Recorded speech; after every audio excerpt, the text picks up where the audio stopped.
Good evening. Hello, everyone. I am here. It is late, but I am here. Yay. Friday is my late day into work, so I can stay up a little later. Although I stay up late enough already. But that's okay. We are here. I've had a busy day today. So much busyness. But got a lot done. We'll get a lot more done tomorrow. But for right now, I am here with you guys. We will give this a couple of minutes. See who comes on. Oh, goodness. Yay.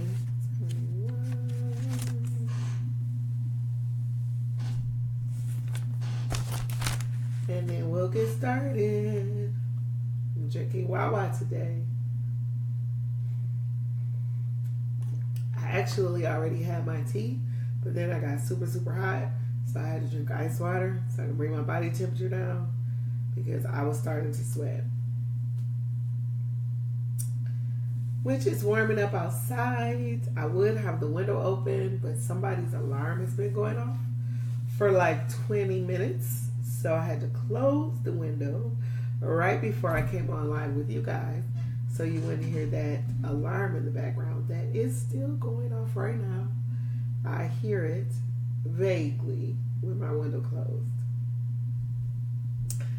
But we are going to get started in about 10 seconds. Less than 10 seconds. Long enough for me to get that yawn in. All right. We are in 2 Samuel. We are picking up at chapter 10. We left off with David giving Saul's grandson, who we agreed we're just going to call M, but Saul's grandson and Jonathan's son, pretty much all of their land back. And he gave M a spot at his table and treated him like a son because he was Jonathan's son. And so we're picking up from there. And so we in chapter 10, David has like freshly become king and he's trying to, make alliances and networks and all of that. And so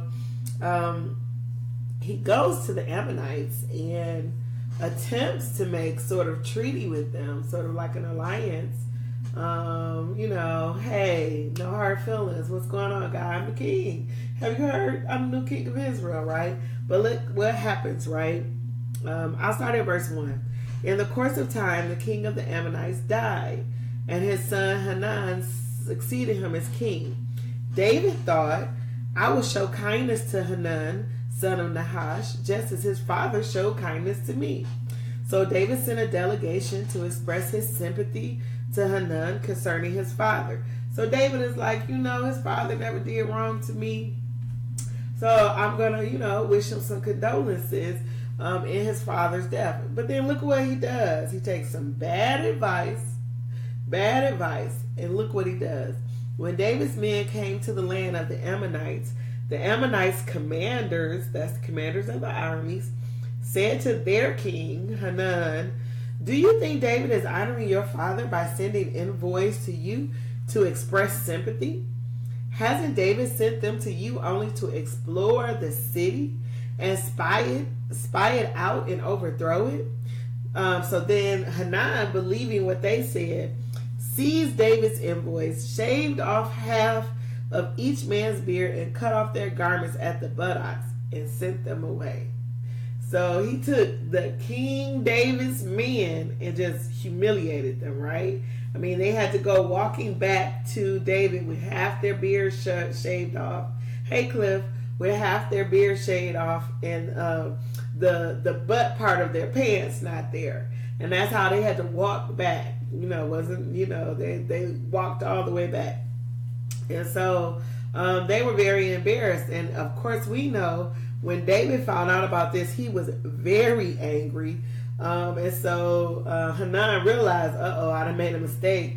So he's like, I think David might, bring an army against me. So he actually went to get some help and asked the Arameans, I think that's how you say it, Arameans to come and help him. But it didn't matter, right? David was so upset. He took when he heard that there was, that the Ammonites were getting help, David took the whole army, right? And said, we're about to go against them, right? So, it was Joab who were going to fight, like, the Ammonites. No, Joab was going to fight the Arameans. And then, Abishai, his brother, were going to fight the Ammonites. And what they agreed was, I'm going to take a convoy of men to fight, the Ammonites. You take a convoy of men to fight the Arameans. And if my convoy is too much for me, come over and help me. And if your convoy is too much for you, I'll come over and help you, right? But actually they each were handling each other's convoys just fine. And so after, so long, it was obvious that the Israelites were going to win the war. So the Arameans sort of pulled out at the end, like, you know what, we're not willing to lose any more men over this. And they refused to help the Ammonites ever again because of this. So it was just a great big war going on, right? So then fast forward to chapter 11, and we're in a different time. It's a different war. And it's springtime, right? And it says in verse 1, in the spring, at the time when kings go off to war. Stop. That's a very, very important sentence. And I've heard this preached a lot of times, and some preachers say it and some preachers don't. But I really want to point it out to you. That first sentence is so important. It says, in the spring, at the time when kings go off to war. Then read the rest. David sent Joab out with the king's men and the whole Israel army. So it was a time when kings were supposed to be going out to war with their army, but David didn't go, right? So David, for some reason, at a time where kings go out to war with their army, sent the commander of his army out to war instead, and he decided to stay home, right? So I don't know what you call this, if David was having like a midlife crisis, if he had just been worrying so much that he had sort of gotten prideful and was like, y'all don't need me, going out there and win that thing. I don't know if maybe he was just sort of feeling like life was meaningless and was, I'm just going to sit this one out, y'all. I'm going to sit at home. We don't know if he was sick or what. We don't know why. Right? The Bible doesn't tell us why, but the Bible does allude to the fact by telling us that it was a time that kings went out to war. It alludes to the fact that David should have been on the battlefield with his men. It reminds me, once we see what's happening, you'll understand if you haven't read this chapter yet. But it reminds me of a saying that my father-in-law used to say all the time. Reverend C.L. Keys, my husband's father, said, when you're in the wrong place, your right place is empty. Ponder on that one, y'all. Ponder on that one. When you're in the wrong place, your right place is empty, right? And David was in the wrong place because he was at home when he should have been on the battlefield with his men. And because he was at home, sin layeth at the door, right? The Bible, remember, told Cain way back in our reading in Genesis that if you do the right thing, God will bless you. But if you don't, sin layeth at the door, waiting, right? And so here was sin laying at the door, or actually laying on a rooftop across from David. He saw Bathsheba, and she was sunbathing on the roof. And I'm sure she may have been sunbathing on the roof, knowing that she was in full sight of the king's palace, but wasn't worried because she was thinking all the men were gone, right? So she thinking, surely all the men are at war, including the king. So she's, sunbathing on the roof. But David saw her, and because he liked what he saw, he sent for her, and he laid with her, and then sent her back home, right? And then she sent message to him a little while later saying, so you know that time we had laid together on the roof? You remember that? Yeah, so I'm pregnant, right? And so Bathsheba got pregnant from the time that, you know, she was with the king. And at those days, you didn't tell the king no. I mean, she was sent for by the king. She, as a woman, had no ability to say, no, I'm not doing that. I'm a married woman.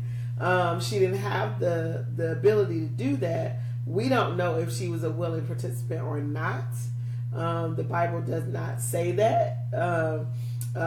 If it was both consensual or not, or if David, I'm sure in some ways, just David being the king, she thought she had to, whether she wanted to or not, right? But nevertheless, whatever the case was, she got pregnant. So now David is in a tight, right? He has slept with another man's wife, gotten her pregnant, and now as the king, he's trying to figure this out.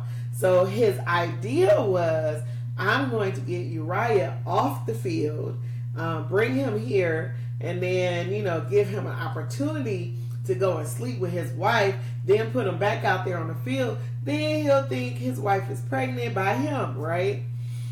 Because they had been out there on the field, so he would know for sure that the baby wasn't his because he ain't slept with his wife. So David sends Joab to get Uriah off the field, bring him to me, and it's just so what's the word I'm looking for? Awful is what comes to mind. How David still, after he met with Uriah, was able to do this because Uriah was so loyal to him. I mean, listen to this. Verse 6. So David sent this word to Joab, send me Uriah the Hittite. And Joab sent him to David. When Uriah came to him, David asked him how Joab was, how the soldiers were, and how the war was going. Then David said to Uriah, go down to your house and wash your feet.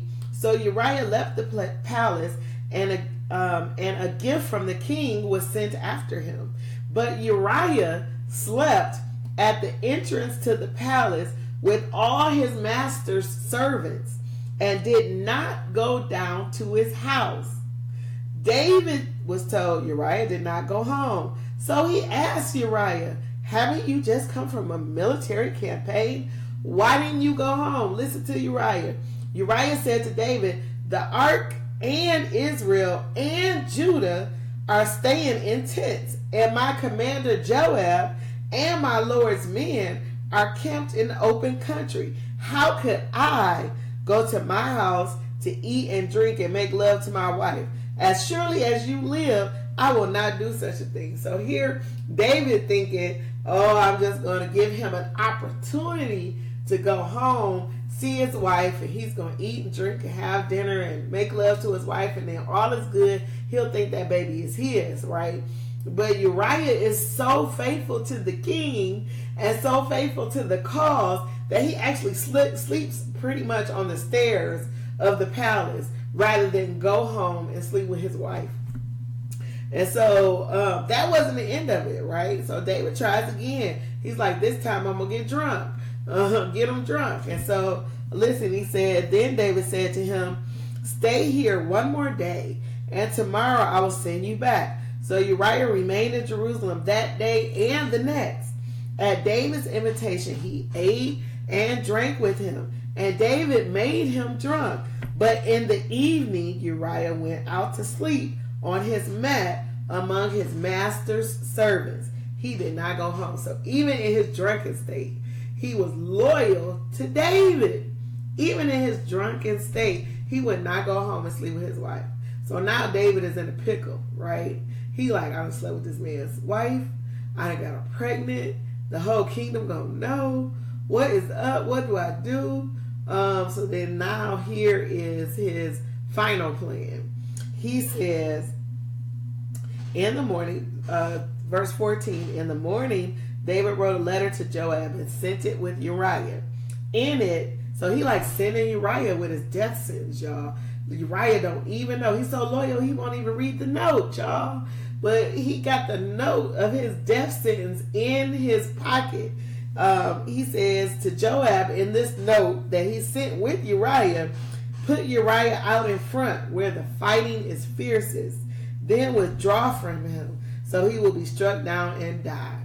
And so he sets Uriah up to be killed. He tells Joab pretty much, put him on the front line, make sure he out there shooting, and then all the people that's covering him so he won't get shot, have them pull back and then leave Uriah out there by himself. Well, you know he's going to get killed, right? And that is exactly what's happened, right? But now Joab's got to tell David. So, and you know, this wasn't like, you know, the first battle, this is what they did, but he devised a battle where this could happen. So this may have taken a while. David may have even forgotten what he said. And so it came to pass that this happened and they lost the ground on the battle. And the men were afraid to go tell David what happened. But Joab said, look, tell him exactly what happened. But at the end of that thing, tell him, and your servant Uriah is dead, right? And so David, of course, was angry at first when he heard. But then they told him, and your servant Uriah is dead. And then verse 25, David told the messenger, say this to Joab, don't let this upset you. The sword devours one as well as another. Press the attack against the city and destroy this. Destroy it, I'm sorry. So basically he's saying, look, this, you know, you did the right thing. You know, we lost ground over it, but I needed Uriah dead. And then after the mourning period for Uriah, he actually goes and marries Bathsheba. And so in chapter 12, Nathan the prophet comes to David.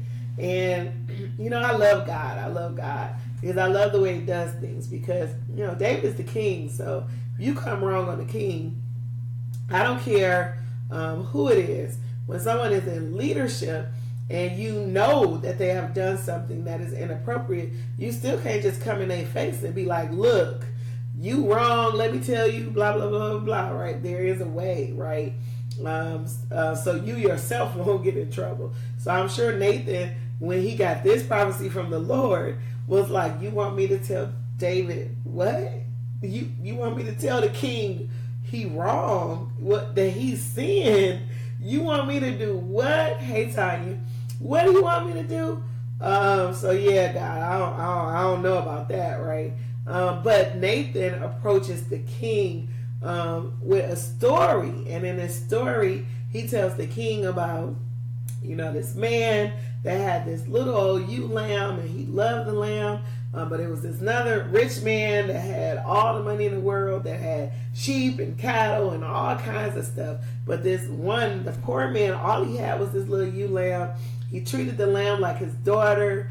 You know, he fed him, he rocked him. He loved that ewe lamb, right? And then he talks about how a guest came into town to the rich man's house, and instead of getting a sheep from his own yard, he instead went and got the man's one and only ewe lamb that he loved and killed it and offered it up to the man for dinner. And so David, after he heard the story, was like, what? He did what? Kill that man. That man needs to be killed. Why would somebody do that, right? I can't believe he would take from somebody that ain't got nothing, and he got all of this, right? And then Nathan, very carefully, look what he says. I'll read David's part again. In verse 5, David burned with anger against the man and said to Nathan, as surely as the Lord lives, the man who did this must die. He must pay for that lamb 4 times over, because he did such a thing and had no pity. Then listen at Nathan. Very wise prophet was Nathan. Then Nathan said to David, you are the man. What? I'm talking about you. You that man, right? And David had just pronounced judgment on himself, y'all. He said that man must die. He had just pronounced judgment on himself. Nathan said, you are the man. This is what the Lord, now he gives the prophecy that the Lord gave him. This is what the Lord, the God of Israel, says. I anointed you king over Israel, and I delivered you from the hand of Saul. I gave your master's house to you and your master's wives into your arms. I gave you all Israel and Judah. And if all this had been too little, I would have given you even more. Why did you despise the word of the Lord by doing what is evil in his eyes? You struck down Uriah the Hittite with the sword and took his wife to be your own. You killed him with the sword of the Ammonites. Now therefore the sword will never depart from your house, because you despised me and took the wife of Uriah the Hittite to be your own. This is what the Lord says: out of your own household I am going to bring calamity on you. Before your very eyes I will take your wives and give them to the one who is close to you, and he will sleep with your wives in broad daylight. You did it in secret, but I will do this thing in broad daylight before all Israel. Whoa. What is that? It is not good to fall into hands of an angry God, right? God was angry. God was mad at David, right?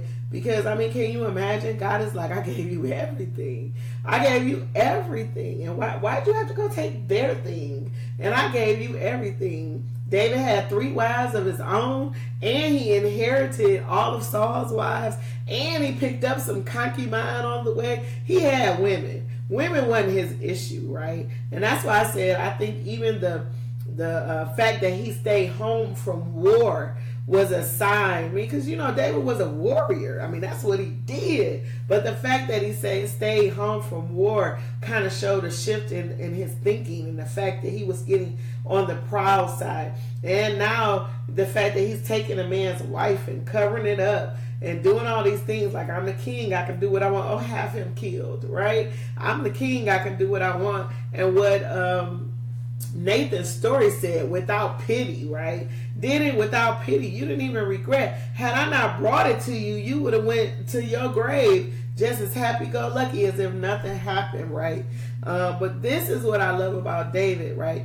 David repented, right? David didn't argue with Nathan. David didn't say, get out, I don't want to hear that, or who are you to tell me? You know how sometimes when people tell us about ourselves, then we want to dig up their stuff. Oh, well, what about that time that you, right? Or he didn't pull a rank and say, I'm the king, get out of here right now, right?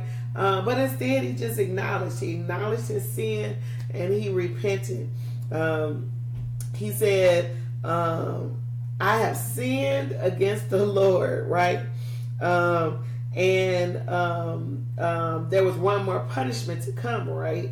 Nathan said in verse 13, after David said, I have sinned against the Lord, Nathan replied, the Lord has taken away your sin. You are not going to die.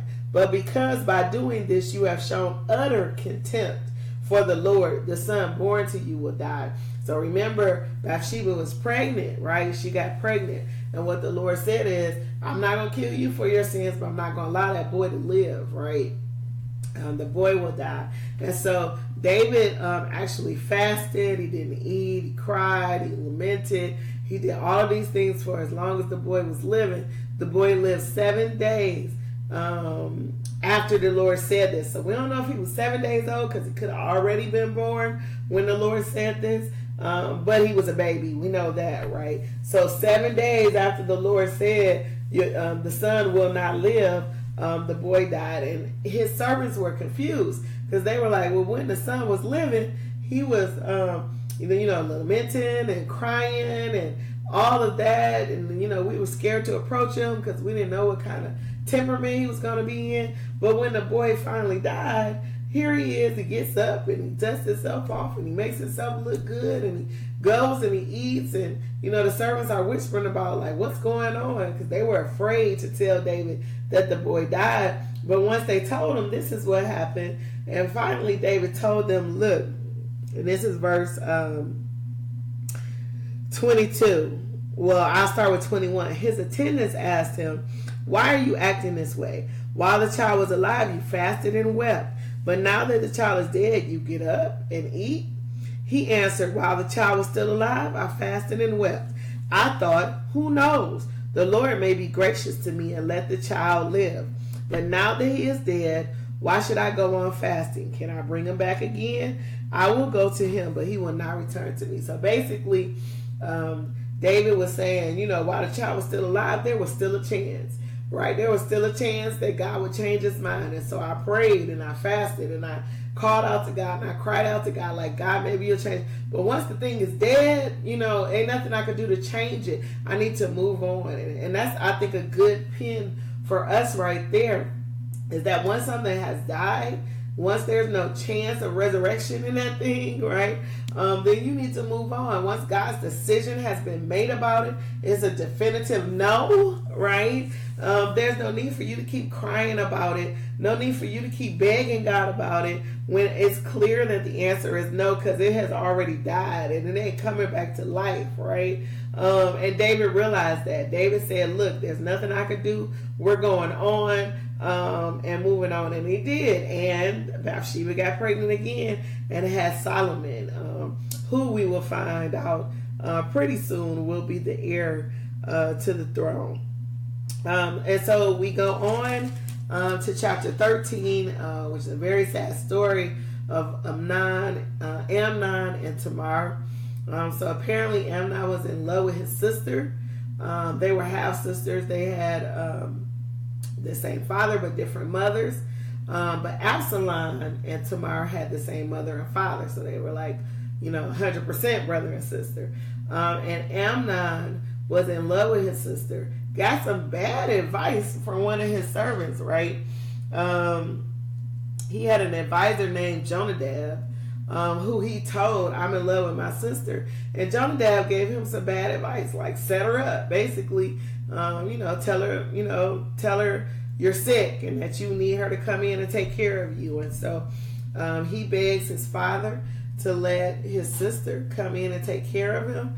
And pretty much, while he's there, he rapes her, right? And she begs, she definitely, I was like, did she say no? And we go through all this in America, right? She definitely said no. As a matter of fact, in verse 12, she said, no, my brother, she said to him, don't force me. Such a thing should not be done in Israel. Don't do this wicked thing. What about me? Where could I get rid of my disgrace? And what about you? You would be like one of the wicked fools in Israel. Please speak to the king. He will not keep me from being married to you. But he refused to listen to her. And since he was stronger than she, he raped her. And so he definitely raped her.